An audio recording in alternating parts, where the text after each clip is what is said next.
इस वक्त बड़ी खबर मिल रही है। लेबनान में 5 दिन के अंदर बड़ा नरसंहार होने की खबर है। सोमवार से अब तक 250 लोग मारे गए हैं। हिजबुल्लाह के 21 फील्ड कमांडर खत्म हुए हैं।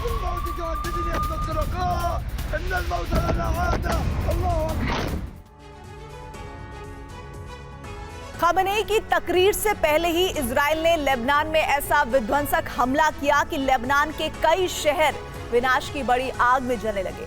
बेरूत की दाहिया में अब तक का सबसे बड़ा और खतरनाक हमला हुआ। यहां इजराइल ने हिजबुल्लाह के अगले चीफ हाशिम सैफी अल दीन को टारगेट किया। इसके लिए करीब 100 बंकर बस्टर बम बरसाए गए। सवाल यही है कि हमले में हिजबुल्लाह का अगला चीफ मारा गया या वो बच गया। इसी की पड़ताल करने के लिए TV9 भारतवर्ष की टीम ग्राउंड जीरो पर पहुंची। लेबनान की राजधानी बेरूत में इजराइल ने अब तक के सबसे बड़े विनाश को अंजाम दे दिया है।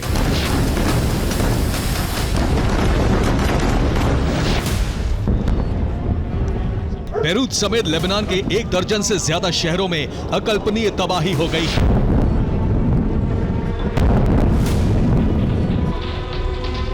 खमेनेई की तकरीर से पहले ही इजराइल ने लेबनान की धरती को पूरी तरह से जलाकर घोषणा कर दी कि अब हिजबुल्लाह का बचना असंभव है।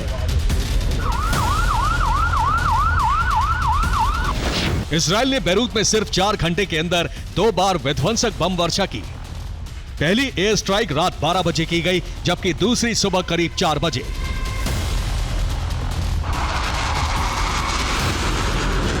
बेरूत में 1 दिन के अंदर यह अब तक का सबसे बड़ा हमला है। रिपोर्ट्स के मुताबिक इतना बड़ा हमला आईडीएफ ने हिजबुल्लाह चीफ नसरल्लाह को खत्म करने के लिए भी नहीं किया था।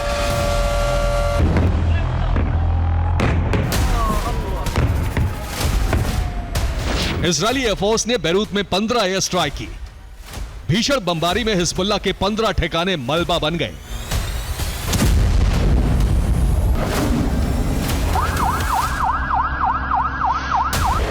इजराइल के हमले में सिर्फ बेरूत के अंदर ही 50 लोगों की मौत हो गई, करीब 200 लोग घायल हो गए।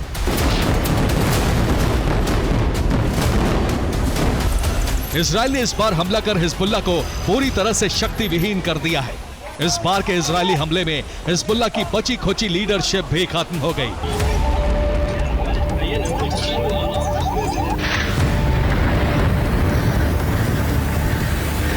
इजराइल ने सबसे भीषण बमबारी हिजबुल्लाह के गढ़ दाहिया में की। यहां पर एक बार फिर से आईडीएफ को बड़ी कामयाबी मिल गई।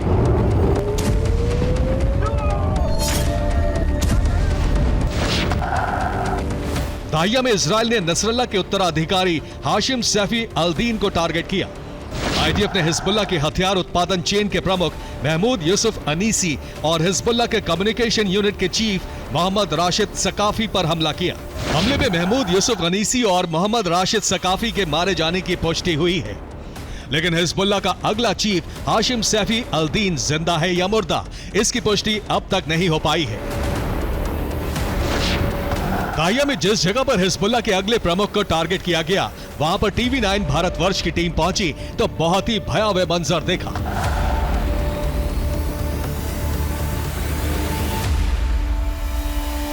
अभी क्या इस समय के ताज़ा हालात है यहाँ पर, ये देखिए कि अभी यहाँ पर बड़े अटैक्स को अंजाम दिया गया है और अभी इन इलाकों के अंदर क्या माहौल है ये मैं आपको दिखाने की कोशिश कर रहा हूँ। ये ज़मींदोज कर दी गई है पूरी इमारत और पूरी की पूरी बिल्डिंग ज़मींदोज हो चुकी है। कितना डीप इनसाइड इसने लगातार टारगेट किया होगा। और ये देखिए अभी ये यहाँ के हालात हैं, पूरी जगह पर आपको सिर्फ और सिर्फ मलबा, आग और इस तरीके की चीज़ें आपको नजर आएंगी। दाहिया में बहुत बड़ी तबाही हुई है, लेकिन हाशिम सैफी के मारे जाने की पुष्टि नहीं हो सकी। आईडीएफ ने सिर्फ इतना कहा है कि उसने हाशिम सैफी को टारगेट किया, जबकि हिजबुल्लाह ने कहा है कि इजराइल ने जिस जगह बमबारी की है उस वक्त वहां हाशिम सैफी मौजूद नहीं था।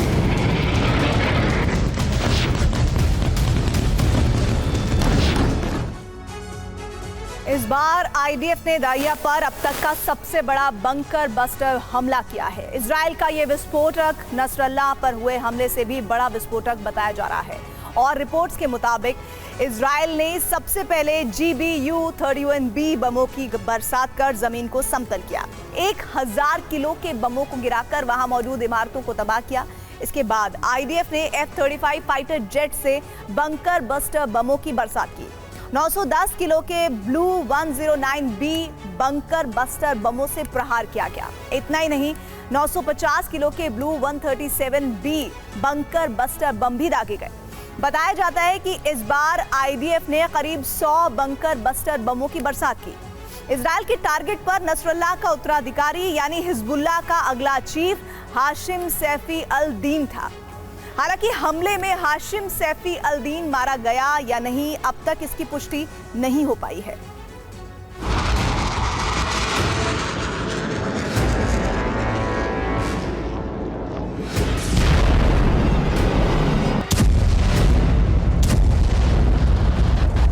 इजरायली एयरफोर्स ने इस बार 100 से ज्यादा बंकर बस्टर बमों की बरसात की।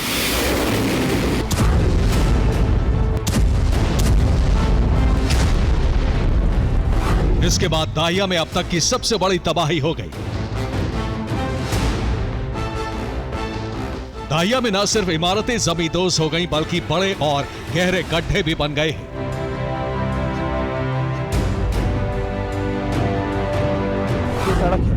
ये सड़क है जहां पर गाड़ियां, और इसके अंदर आप देखें जो मिसाइल टारगेट की थी, जो मिसाइल इस्तेमाल की गई है। हालांकि GBU मिसाइल 72 के बारे में बहुत इस समय कहा जा रहा है कि ऐसी मिसाइलों का इस्तेमाल कर रहा है। अब आप डीप इनसाइड इस जगह के देखिए, बिल्डिंग के अंदर पूरी बिल्डिंग जमींदोज हो चुकी है, पूरी बिल्डिंग नीचे समा चुकी है। ये इस समय का आलम है। दाहिया में इजराइल ने न सिर्फ हिजबुल्लाह के बड़े कमांडर्स की कब्र खोदी, बल्कि हिजबुल्लाह के अहम हेडक्वार्टर का भी वजूद मिटा दिया।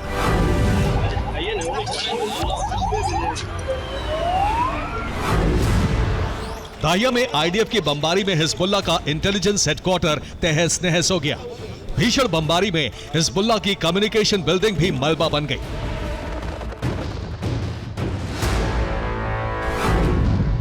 हिजबुल्लाह का तबाह इंटेलिजेंस हेडक्वार्टर इस वक्त कैसा दिख रहा है, सीधे ग्राउंड जीरो से इसकी एक्सक्लूसिव रिपोर्ट देखिए।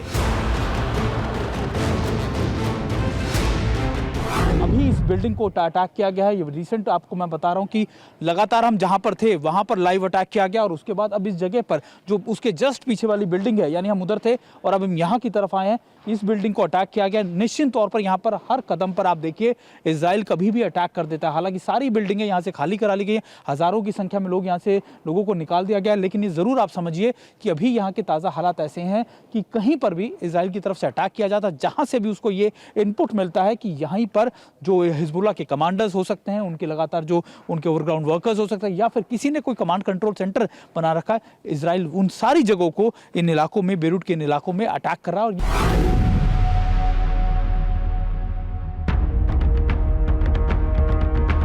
इजराइल ने दक्षिणी बैरूत को खाली करने के लिए फिर से नया ऑर्डर जारी कर दिया है। इसका मतलब यह हुआ कि बैरूत में विनाश का क्षेत्रफल और भी बड़ा और भयावह होने वाला है। खतरे को देखते हुए दूसरे देश अपने नागरिकों को लेबनान से निकाल रहे हैं।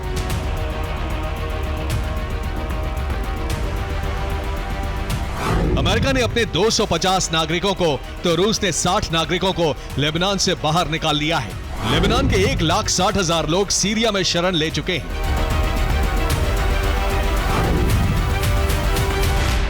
IDF ने हिजबुल्लाह को जड़ से खत्म करने के लिए 5 नई डिवीजन और लेबनान भेज दी है। माना जा रहा है कि इजरायली सेना अब हिजबुल्लाह पर फाइनल प्रहार करने जा रही है। यह ऐसा प्रहार होगा जिसके बाद हिजबुल्लाह कई सालों तक सिर नहीं उठा पाएगा।